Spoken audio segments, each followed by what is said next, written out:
Nah, jadi dengan jadi romo itu sebenarnya pilihan bahwa dia meyakini apa yang dia lakukan, lalu kemudian dengan mantap menjalani apa yang dia mau. Nah, jadi kayak gitu. Nah, biarawan ini ada dua. Ada kan seperti juga jenis manusia kan ada dua, ada laki-laki, ada perempuan. Kalau laki-laki itu biasa jadi romo atau bruder. Nah, perbedaannya kalau bruder itu dia tidak bisa pimpin misa. Jadi dia cuma bekerja aja. Kalau misalnya romo bisa pimpin misa. Atau yang perempuan itu sekarang nih ada satu hal yang baru lagi nih. Jadi ada perempuan yang tidak masuk biara tapi tidak menikah. Jadi disebutnya tuh simpatisan. Jadi mereka mengucapkan janji juga. Ya udah, mereka tuh tiap hari punya beberapa doa yang harus dilakukan. Gitu. Kayak gitu. Ya sebenarnya sekarang lebih banyak yang bisa dilakukan aja sih. Sebenarnya lebih banyak yang bisa dilakukan. Jadi kayak gitu. Jadi lalu yang kedua ini silakan dibaca. Hidup membiara adalah corak hidup, bukan fungsi gerejawi. Iya, jadi lebih pada gaya hidup sih. Nah, jadi kalau kamu jadi suster, kamu tuh punya jam-jam. Jam segini sampai jam segini bangun. Jam segini sampai jam segini doa. Jam segini sampai jam segini makan. Jadi mereka tuh punya satu jam dari pagi sampai tidur. Jadi tidur aja tuh juga bagian dari aktivitas. Jadi mereka membiasakan itu dulu, baru nanti ada tugas-tugas lain. Misalnya tugasnya salah satunya jadi guru. Saya tidak tahu kamu pernah ngalamin nggak ada guru kamu yang suster gitu. Nah jadi kayak gitu.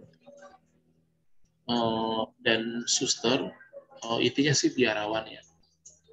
Biarawan itu tidak boleh menolak tugas. Jadi misalnya contoh suster lagi bangun pagi-pagi tiba-tiba dapat surat. Ini dapat surat. Oh ternyata dia disuruh pindah ke Kalimantan. Ya dia harus ikut. Dia harus jalan juga. Beresin barang langsung jalan.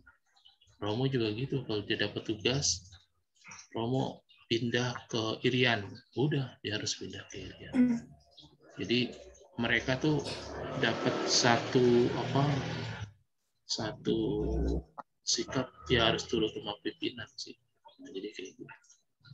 Sebenarnya itu simbol bahwa mereka harus turut pada perintah Yesus. Jadi kayak gitu. Oke, ini silakan dibaca lagi. Awal yang mewajibkannya untuk hidup menurut 3 nasihat Injil, yakni keperawanan, kemiskinan, dan ketaatan. Iya, nah yang tadi yang saya bilang itu ketaatan. Lalu keperawanan ini artinya tidak menikah. Lalu kemiskinan ini artinya tidak memiliki apapun. Tidak memiliki apapun ya. Jadi walaupun Romo bawa mobil, walaupun mereka penuh dengan fasilitas, sebenarnya mereka tuh nggak punya apa-apa tetap. Oke. Nah ini kisah dari Teresia nih. Ini kisah dari Teresia, anak-anak Yesus. Saya baca per kalimat, terus kamu per kalimat ya. Jadi kita ganti-gantian ya. Ya. Oke, Teresia Martin dilahirkan di kota Alencon, Prancis pada tanggal 2 Januari 1873. Silakan. Ayahnya bernama Louis Martin dan ibunya Sylvie Guerin. Pasangan tersebut dikaruniai 9 orang anak, tetapi hanya 5 yang bertahan hidup hingga dewasa. Kelimanya bersaudara itu semuanya putri dan semuanya menjadi biarawati. Jadi semuanya tuh jadi biarawati. Hebat ya. Oke, saya lanjut. Ketika Teresia masih kanak-kanak, ibunya terserang penyakit kanker. Pada masa itu, mereka belum memiliki obat-obatan dan perawatan khusus seperti sekarang. Oke. Para dokter mengusahakan yang terbaik untuk menyembuhkannya, tetapi penyakit Nyonya Martin bertambah parah. Ia meninggal dunia ketika Teresia berusia 4 tahun. Oke. Sepeninggal istrinya, ayah Teresia memutuskan untuk pindah ke kota Lisieux, di mana kerabat mereka tinggal. Di dekat sana ada sebuah biara Karmel di mana para suster berdoa secara khusus untuk kepentingan seluruh dunia. Oke. Ketika Teresia berumur 10 tahun, seorang kakaknya, Pauline, masuk biara Karmel di Lisieux. Hal itu amat berat bagi Teresia. Oke. Pauline telah menjadi ibunya yang kedua, merawatnya dan mengajarinya, serta melakukan semua hal seperti yang dilakukan ibumu untuk kamu. Teresia sangat kehilangan Pauline hingga ia sakit parah. Meskipun sudah 1 bulan Teresia sakit, tak satu dokter pun yang dapat menemukan penyakitnya. Ayah Teresia dan keempat saudarinya berdoa memohon bantuan Tuhan. Hingga suatu hari, patung Bunda Maria di kamar Teresia tersenyum padanya dan ia sembuh sama sekali dari penyakitnya. Suatu ketika, Teresia mendengar berita tentang seorang penjahat yang telah melakukan 3 kali pembunuhan dan sama sekali tidak merasa menyesal. Teresia mulai berdoa dan melakukan silih bagi penjahat itu, seperti menghindari hal-hal yang ia sukai dan mengerjakan pekerjaan yang kurang ia sukai. Ia memohon pada Tuhan untuk mengubah hati penjahat itu. Sesaat sebelum kematiannya, penjahat itu meminta salib dan mencium tubuh Yesus yang tergantung di kayu salib. Teresia sangat bahagia. Ia tahu bahwa penjahat itu telah menyesali dosanya di hadapan Tuhan. Teresia sangat mencintai Yesus. Ia ingin mempersembahkan seluruh hidupnya baginya. Ia ingin masuk biara Karmel agar ia dapat menghabiskan seluruh harinya dengan bekerja dan berdoa bagi orang-orang yang belum mengenal dan mengasihi Tuhan. Tetapi masalahnya ia terlalu muda. Jadi ia berdoa dan menunggu dan menunggu dan berdoa. Hingga akhirnya ketika umurnya 15 tahun, atas izin khusus dari Paus, ia diizinkan masuk biara Karmelit di Lisieux. Apa yang dilakukan Teresia di biara tidak ada yang istimewa. Tetapi ia mempunyai suatu rahasia cinta. Suatu ketika Teresia mengatakan, Tuhan tidak menginginkan kita untuk melakukan ini ataupun itu. Ia ingin kita mencintainya. Jadi Teresia berusaha untuk selalu mencintai. Ia berusaha untuk senantiasa lemah lembut dan sabar, walaupun itu bukan hal yang selalu mudah. Para suster biasa mencuci baju-baju mereka dengan tangan. Seorang suster tanpa sengaja selalu mencipratkan air kotor ke wajah Teresia. Tetapi Teresia tidak pernah menegur atau marah padanya. Teresia juga menawarkan diri untuk melayani suster-suster tua yang selalu bersungut-sungut dan banyak sekali mengeluh karena sakitnya. Teresia berusaha melayani dia seolah-olah ia melayani Yesus. Ia percaya bahwa jika kita mengasihi sesama, kita juga mengasihi Yesus. Mencintai adalah pekerjaan yang membuat Teresia bahagia. Hanya 9 tahun lamanya, Teresia menjadi biarawati. Ia terserang penyakit tuberkulosis yang membuatnya sangat menderita. Kala itu belum ada obat yang dapat menyembuhkan penyakit TBC. Dokter hanya bisa sedikit menolong. Ketika ajal menjelang, Teresia memandang salib dan berbisik, "Oh, aku cinta padanya, Tuanku, aku cinta padamu. Pada tanggal 30 September 1897, Teresia meninggal dunia ketika usianya masih 24 tahun. Sebelum wafat, Teresia berjanji untuk tidak menyerah pada rahasianya. Ia berjanji untuk tetap mencintai dan menolong sesama dari surga. Sebelum meninggal, Teresia mengatakan, "Dari surga aku akan berbuat kebaikan bagi dunia." Dan ia menepati janjinya. Semua orang dari seluruh dunia yang memohon bantuan Teresia untuk mendoakan mereka kepada Tuhan telah memperoleh jawaban atas doa-doa mereka. Nah, iya itu sedikit gambaran tentang salah satu suster biarawan dan bagaimana dia menghadapi hidupnya ya. Bagaimana dia menjalani hidupnya. Lalu ini ada pertanyaan sih sebenarnya cuma ini doang sih. Cuma sekedar menjelaskan jawaban tadi. Tapi saya yakin dengan kamu baca itu kamu jadi tahu sedikit tentang Teresia itu gimana. Oke, nah ini kita lanjut aja dulu ya. Makna dan arti religius. Sebentar saya cari dulu kalimatnya.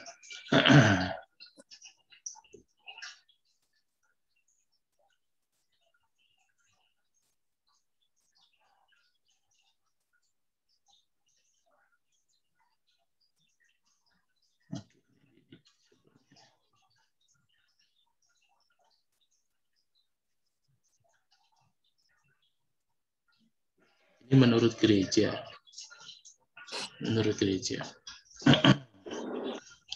Jadi kan kaul-kaul tadi kan ada 3 itu kan. Kalau kamu ingat kan, keperawanan, ketaatan, sama satu lagi kemiskinan ya.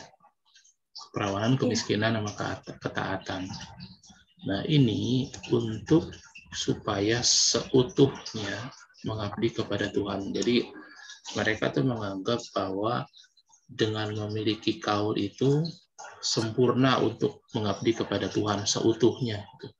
24 jam mengabdi kepada Tuhan. Lalu tentu saja ada rintangan ya, ada halangan gitu. Nah, halangan itu bisa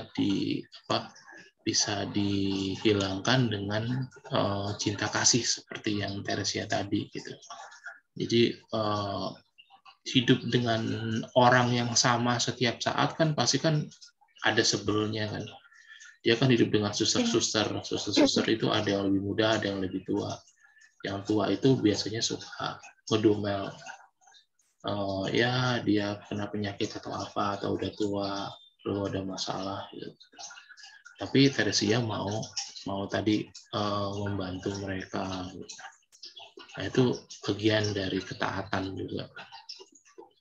Dan juga kepada bagaimana dia mencoba untuk terus menjalankan perannya dengan baik. Ini kita lewatin aja. Nah ini sebagian dari kaul. Nah ini kaul tadi itu janji itu. Ini kamu bisa coba aja dulu. Sebentar saya taruh di grup. Kalau mengenai istilah mengenai kaulnya itu sebenarnya nanti bisa dicari di ininya sih cari referensi di internet. Tapi kaul itu sebenarnya simpelnya janji sebenarnya. Janji kepada Tuhan. Jadi janji kepada Tuhan. Oke. Nah, jadi ketika dia menjalani kehidupannya itu pasti ada tantangan kan. Ini kita bicara tentang biarawan ya, pasti ada tantangan. Tapi bagaimana mereka menghadapi tantangan itu? Oke. Ini kita lewatin dulu, kita lanjutin dulu ya, biar lebih cepat ya. Nah, lalu ini ada yang kedua nih. Yang kedua ini adalah panggilan kita. Kita itu kan bukan biarawan kan. Kalau kayak saya kan menikah. Saya bukan biarawan. Jadi kita harus bekerja. Harus bekerja. Jadi itu suruhan Tuhan. Kalau misalnya kamu baca Alkitab, kamu juga akan tahu bahwa Tuhan itu pengen kita bekerja. Supaya apa? Supaya dengan kamu bekerja, kamu lebih positif. Kamu perhatikan orang yang nggak kerja deh. Orang yang nggak kerja, pengangguran, nyusahin biasanya. Nyusahin, rese, buat keributan, dan lain-lain. Jadi memang harus bekerja. Nah ini, dasarnya tuh ini. Coba kamu baca deh. Manusia diciptakan menurut gambar Allah dan diberi mandat untuk mengelola dunia. Nah, mandat itu artinya tugas. Jadi manusia memang harus mengelola bumi. Nah, lebih gampang lagi, bagaimana manusia mengelola hidupnya. Nah, jadi gitu. Ini juga yang kedua nih. Tolong dibaca lagi ya. Dengan tenaganya, manusia memberikan sumbangan merealisasikan rencana Tuhan di bumi. Nah, rencana Tuhan itu apa sih? Satu, rencana Tuhan itu supaya semua orang bahagia. Yang kedua, semua orang sukacita. Sukacita, bahagia mungkin lebih tipis ya. Bahagia dan sukacita. Bagaimana mewujudkan itu? Ya harus adil, harus peduli, dan lain-lain. Jadi kira-kira kayak gitulah. Kita selesaikan dulu ya dengan cepat ya. Ya. Ini gambaran manusia. Jadi ada yang jadi karyawan, ada yang pemecah batu gede dipecahin jadi kecil-kecil. Ada yang pemusik, ada yang supir. Nah, semua ini kerja. Nah, secara moral, kerja apapun silakan asal suatu kerja yang baik. Asalkan kerja yang halal lah. Kalau dalam istilahnya itu gitu. Ini kita lewatin aja.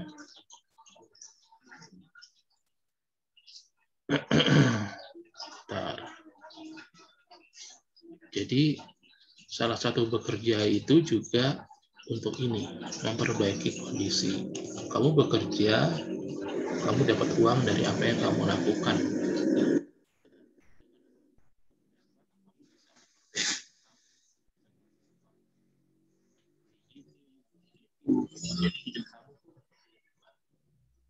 Kamu beli rumah, lalu menikah, dan lain-lain. Jadi memang kerja itu sangat positif dan dianjurkan oleh Tuhan. Lalu kalau bisa, kalau misalnya nanti kamu kalau misalnya kamu punya karyawan, kalau bisa kamu adil dan baik, suci. Ini maksudnya baik. Suci maksudnya baik. Kamu memperlakukan karyawan kamu dengan seadil-adilnya lah. Intinya gitu. Ini kita lewatin aja.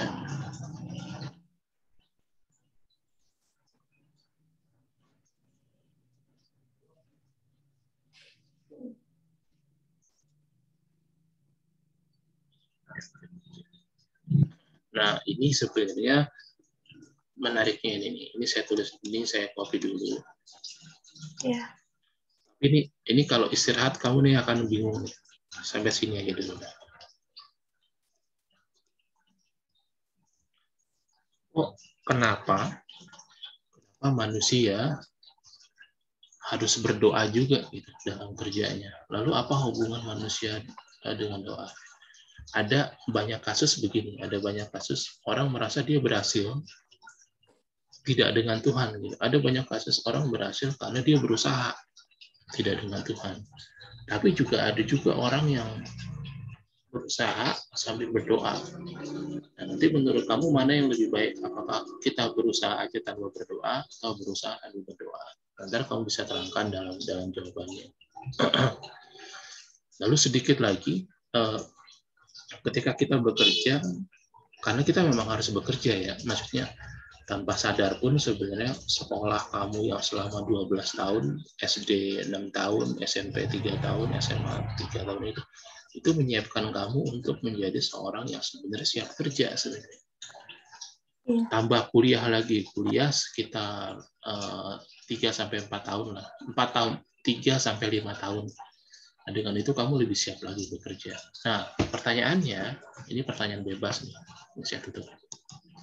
Pertanyaannya adalah, ketika kamu bekerja, kira-kira ilmu kamu yang kamu pelajari kepake nggak?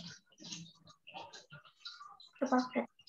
Iya, bisa kepake, bisa enggak. Soalnya, misalnya contoh kayak, kalau kita ambil contoh, oh, ini mas, sorry mas.